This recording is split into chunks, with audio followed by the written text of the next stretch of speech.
Okay, so this is 2 weeks after a lumbar decompression and stabilization, and you went home on the same day. How do you feel, first of all, posture-wise? Yeah, that's a lot better. A lot better. Improved. Yeah. Good. And you said your shoulders feel better as well? Yeah, I get a little twinge here, but Yes. compared to what it was, that's a lot better. Lot better. Yeah. The only thing is a bit down your leg, Yeah, on that left side. My buttocks and down this thigh Little was bit. numb. Yes. That's coming back. Coming back, yes. But the calf area Is a little really bit painful. Can I see you walking? Yeah, good.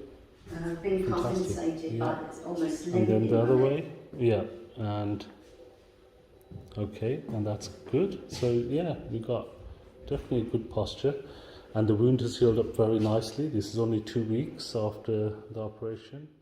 Great.